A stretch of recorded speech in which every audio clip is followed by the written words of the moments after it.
Today we celebrate the career of Ewan McGregor.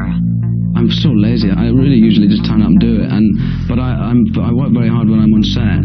From heroic do-gooder to troubled anti-hero and everything in between, no modern-day leading man encapsulates versatility better than Ewan McGregor. I'm as interested in making a low-budget movie as I am a big one because I'm only interested really in telling stories. I really like being part of storytelling. McGregor's rare combination of boyish charm and talent have made him one of cinema's most unique and successful stars.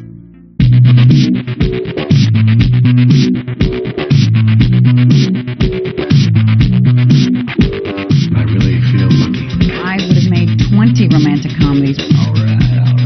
I just sort of find good scripts.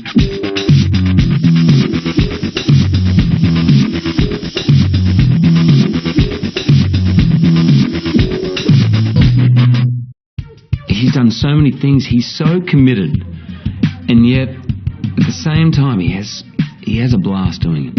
He really acts from this place of enjoyment. He's such an easygoing guy and just so honest and himself all the time that he's very accessible, and he talks to everybody. He was the best teammate a girl could ever ask for. Not only is he adorable, he's a lovely family, but he is funny, witty, charming. As the most popular Scottish leading man since Sean Connery, McGregor embodies a more varied and modern screen persona.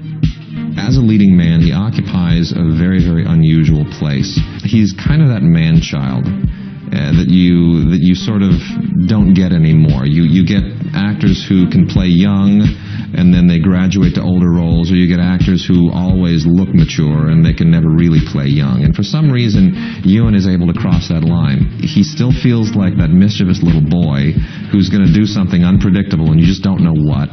But at the same time, he can turn on a dime and you can feel like he brings the weight of worldly wisdom with him. Ewan Gordon McGregor was born on March 31st, 1971 in the central Scottish city of Perth. He was raised in the nearby village of Crieff by his parents, both of whom worked in education. Despite his rural beginnings, Ewan had acting in his blood. His maternal uncle Dennis Lawson was a successful stage and screen actor whose credits included playing the role of Wedge Antilles in the original Star Wars trilogy. It was seeing his uncle on the big screen that made 6-year-old Ewan fall in love with acting. Encouraged by his family to follow his dreams, Ewan left home at 16 to attend theatre school. He ended up at London's prestigious Guildhall School of Music and Drama. In 1993, Ewan left school before graduation to accept a role in the BBC show Lipstick on Your Collar. This role led to a small part in the 1994 drama Being Human, starring Robin Williams. It was then that Ewan caught the eye of director Danny Boyle, who cast him as one of the leads in his debut film Shallow Grave.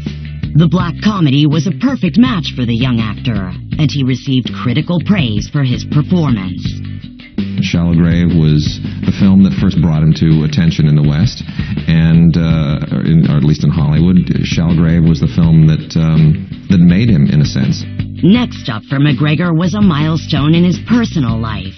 While filming the television show Kavanaugh QC, Ewan met and fell in love with Eve Mavraki, one of the show's production designers.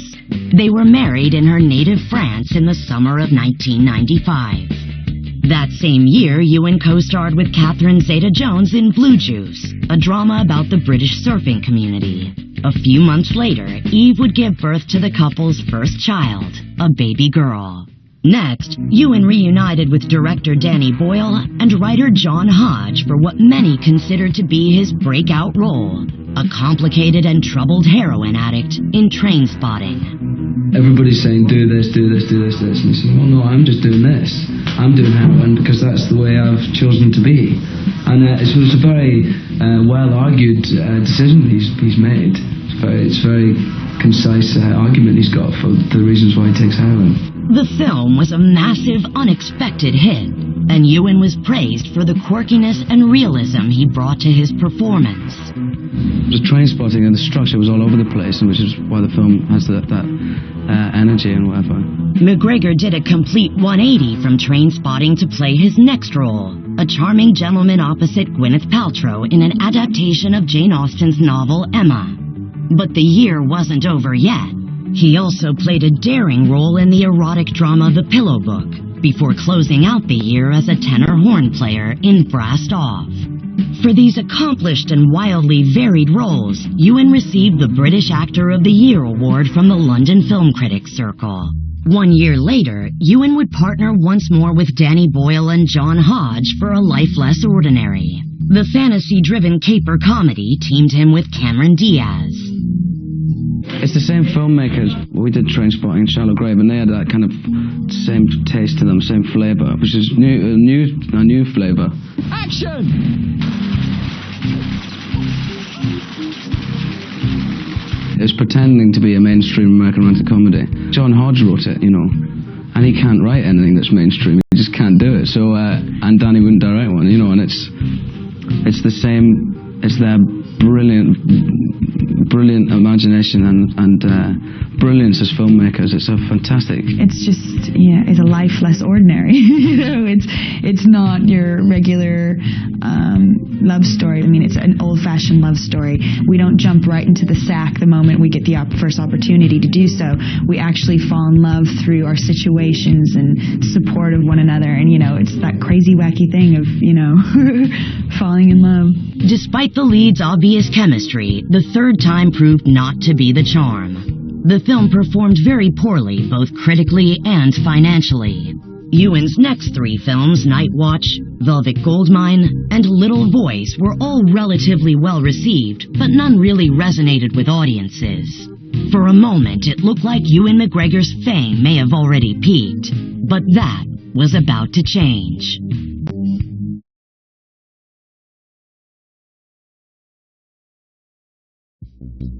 In 1999, Ewan McGregor broke into the Hollywood mainstream with his role as young Obi-Wan Kenobi in Star Wars Episode I, The Phantom Menace. McGregor worked hard to win the highly coveted role, which was originated by the late Sir Alec Guinness. He found stepping into the legendary star's shoes both rewarding and difficult.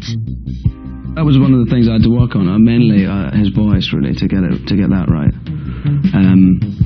Because he had such a distinctive sound. I'm not doing an imitation of him or anything. It had to be acceptable that I would become him, Proving he was up to the task, Ewan's performance would become one of the more favorably received aspects of the otherwise divisive film. Despite its mixed reviews, the movie made over $1 billion worldwide. Star Wars will make him a part of movie history because anything associated with Star Wars becomes part of movie history. And because he's playing the same character that was played by Alec Guinness. So those connections can't help but put you in all of the textbooks. At the same time, it's certainly not his best performance, nor could it have been. Those movies just aren't designed to showcase actors. They're designed to showcase special effects and action and everything else. But it certainly has availed him to more people than would otherwise have seen his smaller films. Ewan's next major role was starring alongside Ashley Judd in Eye of the Beholder. The surreal thriller was a big departure from Star Wars, but it was a role he was eager to play. Despite the star power of the 2 leads, the film was poorly reviewed and failed at the box office. In 2001, McGregor would quickly rebound in his next Hollywood spectacular, the musical Moulin Rouge. Directed by Baz Luhrmann, the film had a production which required the cast to do all their own singing and dancing, a new challenge for both he and co-star Nicole Kidman. Challenge is anything else, trying to recreate a musical and sing and dance for 9 months in Australia is a challenge. It was hard because we had to work long hours, and because when you're singing you've got to really take care of your voice, and there's so many other things than just acting involved in making a musical. The film was a global sensation, eventually earning 2 Oscars and nabbing the actor his first Golden Globe nomination. Following the film's release, Ewan's wife gave birth to another baby girl. Soon afterwards, he appeared on screen in director Ridley Scott's war epic, Black Hawk Down. Playing an inexperienced soldier called into an intense emergency rescue mission, McGregor's performance was well received. Based on a true story, the Oscar-winning film featured an ensemble cast, including Josh Hartnett, Eric Bana, Tom Hardy, and Orlando Bloom. Next up, Ewan slipped once more into his Jedi robes for the sequel Star Wars Episode II, Attack of the Clones. George Lucas also returned for the film. This time around, he began to embrace the challenge of not just creating the character, but fully envisioning the world around him. Episode 4 at Star Wars started with Yoda in a swamp and Alec Guinness in the desert, you know? And some talk about the Jedi Order used to be fantastic and what a bunch of guys they all were. But we had to go back and show all that, so we had to set up the whole Jedi Order thing. We had to set up the whole Senate, which didn't exist in 4, 5, and 6. We had to set up the political structure of the time, right? We had to build the bedrock of 6 movies in Episode 1. So there was a lot of stuff to get through, and I think we've done that now. And Episode 2... we're flying now, you know, we're off and running. Though it wasn't the staggering financial success of the previous Star Wars movie, Attack of the Clones had allowed Ewan to establish himself as the series' most endearing hero. He would then take a break from epics to try his hand at another romantic comedy, teaming with Renee Zellweger for Down with Love. The film was well reviewed, and audiences loved it. In 2003, Ewan landed the lead in director Tim Burton's Big Fish. The fantastical adventure centered on a man trying to understand his father through the larger-than-life stories he was told as a child. The movie co-starred Danny DeVito and Steve Buscemi. It's fantastical. It's just larger than life, and it's slightly exaggerated, but it's not fantasy. It's not dreamlike or anything, but it's just that little bit exaggerated, a little bit larger than life. Big Fish was a crowd pleaser, and further proof that Ewan McGregor had established himself as an A-list star.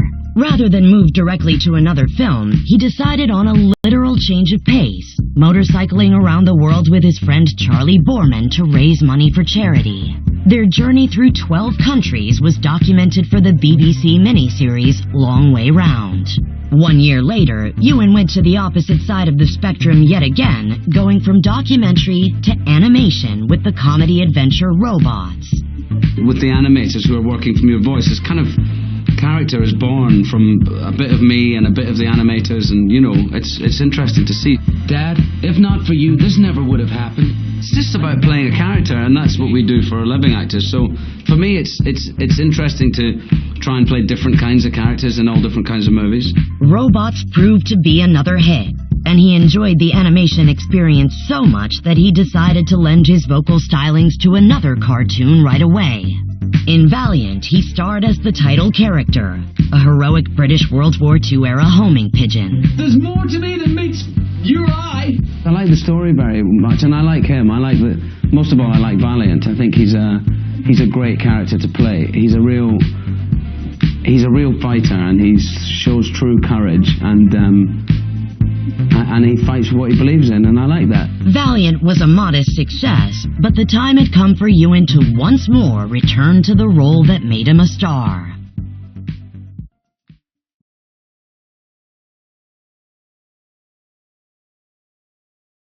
In 2005, Ewan McGregor donned his Jedi robes one final time for Star Wars Episode III, Revenge of the Sith. Fans the world over were satisfied with the final installment in the new trilogy. Ewan's performance was singled out as the film's best. After rapping on Star Wars, McGregor appeared later that year in another tentpole film, the sci-fi actioner The Island. They go on the run and discover that they're in fact clones. They've been cloned from people in the real world who have an adult clone made of themselves in order to use them for spare parts should they need lungs or liver or kidneys or something like that. Working with action master Michael Bay proved to be physically demanding for both him and his leading lady Scarlett Johansson. It was an exhausting couple of months doing this run around that Ewan and I had to do. Of course you read the script and you think, oh, how interesting, she falls off a letter. Oh, look at that when she's running away from firearms. Oh, wow, what do you know? They're sliding down a drain pipe. And then, of course, the day comes and you go, I'm sliding down a drain pipe? I've often found that the action films that I've read or been sent to read are never really about anything, and the storyline is usually an excuse for one action sequence after the next. However, this seemed to be very different. It seemed to be a very strong story about something, about human cloning, that happened to have a lot of action in it. Although the film has now developed a cult following, it was a financial disappointment at the time. Much of the blame was pointed at the movie's marketing, though some of the producers attempted to blame the stars themselves.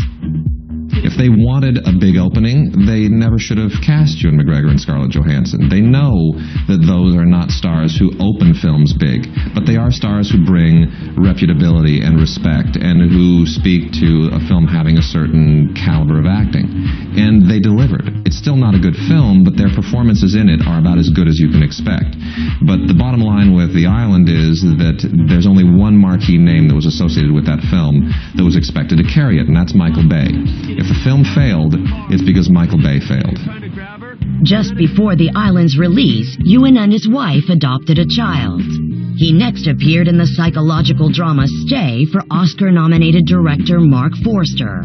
He played a doctor trying to keep his patient, played by Ryan Gosling, from committing suicide. Naomi Watts co-starred. The wonderful thing is about making a movie like this, you can break all the rules. It's a very intricate and bizarre storyline, however set in a kind of world that we recognize. I've been up all night. What happened to your arm? Dog bite. Dog bite? In 2006's Stormbreaker, he took a smaller supporting role. Ewan McGregor had now graduated from up-and-coming actor to in-demand leading man.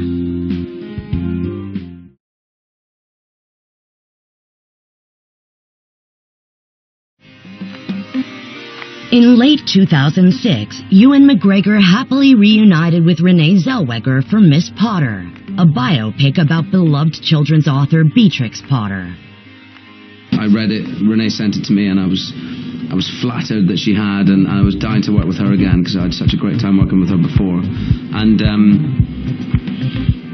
then suddenly I was aware of Beatrix Potter stuff everywhere. All my friends who've got kids have got Beatrix Potter mugs and books, and yeah, it's everywhere. After the success of Miss Potter, McGregor next got to fulfill the dreams of many an actor, starring in director Woody Allen's thriller Cassandra's Dream. Ewan and Colin Farrell co-starred as a pair of brothers who reluctantly agreed to commit a crime. Great dialogue, and Woody would say every morning, these are just words that I wrote, just say whatever you like, you don't have to say these words, they just hit the points. But you look at it and you go, well, Woody Allen wrote these, I'm not going to change any of this, it's great stuff, Then came the 2008 mystery thriller Deception. He played an uptight accountant who becomes involved in the case of a missing woman. The movie performed poorly, but Ewan would quickly turn things around with 2009's Angels and Demons. A sequel to the massively popular The Da Vinci Code, the film starred Tom Hanks and was directed by Oscar winner Ron Howard. The film focused on a terrorist plot against the Vatican, with Ewan portraying a member of the church. After a supporting role in the Amelia Earhart biopic Amelia, Ewan starred in The Men Who Stare at Goats, a comedy about the American military. He played a reporter opposite George Clooney. They're coming. All of the things that we see in this secret section of the American Army exploring and investigating is true. It's all stuff that happened. The only thing that isn't based on fact is my story. Is the Bob Wilton character who I play is a device as a journalist to discover the true facts. He next teamed up with notorious director Roman Polanski for The Ghostwriter. The political thriller sees Ewan playing an author hired to help a controversial former prime minister with his memoirs. The film was very well reviewed. In the critically acclaimed and Oscar-nominated Beginners, Ewan plays a young artist navigating love and loss. The film was praised for its poignance and intimate storytelling. In the crowd-pleasing comedy Salmon Fishing in the Yemen, Ewan plays a man tasked by a sheik with the job of importing salmon into his country for game fishing. Emily Blunt co-stars. Later in 2011, he took on arguably his most intense role to date in the true story, The Impossible. McGregor plays the father of a British family who suffered terribly when a tsunami hits during their vacation in Thailand. Both he and Naomi Watts delivered powerhouse performances, garnering both of them many awards and nominations, including an Oscar nod for Watts. Shifting gears yet again, Ewan next appeared in director Bryan Singer's 2013 family fantasy tale, Jack the Giant Slayer. The film was a big-budget retelling of the fairy tale Jack and the Beanstalk. He got to step into the armor of a heroic knight who helps Jack in his fight against those bent on taking the crown. The actor ended 2013 with the family drama August Osage County. Based on the Pulitzer Prize-winning play of the same name, the movie chronicles a dysfunctional Oklahoma family. With an all-star cast that also included Meryl Streep, Julia Roberts, Chris Cooper, and Sam Shepard, the film was widely praised and earned Streep and Roberts Oscar nominations. In 2015, McGregor entered another very busy period, starting with the Australian crime thriller Son of a Gun. He then played a police inspector in the action comedy Mordecai, starring Johnny Depp. Ewan can also be seen in the western Jane Got a Gun, which reteams him with Star Wars co-star Natalie Portman. He wraps up the year with the drama Last Days in the Desert, in which he plays both Jesus and Satan. In 2016, he stars in the British spy thriller Our Kind of Traitor. Comfortable in every genre and endlessly watchable, Ewan McGregor keeps audiences engaged no matter what the material. It takes exceptional prowess to be able to handle the physical and dramatic skills necessary to handle both a lightsaber and a period drama. For 2 decades, McGregor has established himself as a Hollywood leading man who can do it all, with both the natural charm and noteworthy talent to remain at the top of his game. I keep promising that I'm going to direct a film, and I think it requires that you take like a year or 2 years off acting, and you commit yourself to saying, okay, I'm going to direct a film then, or at least a year. And I guess I haven't just found the right story to tell yet, but I'm sure that'll happen at some point. I hope so. Thanks for watching. We'll see you next time on Celebrated.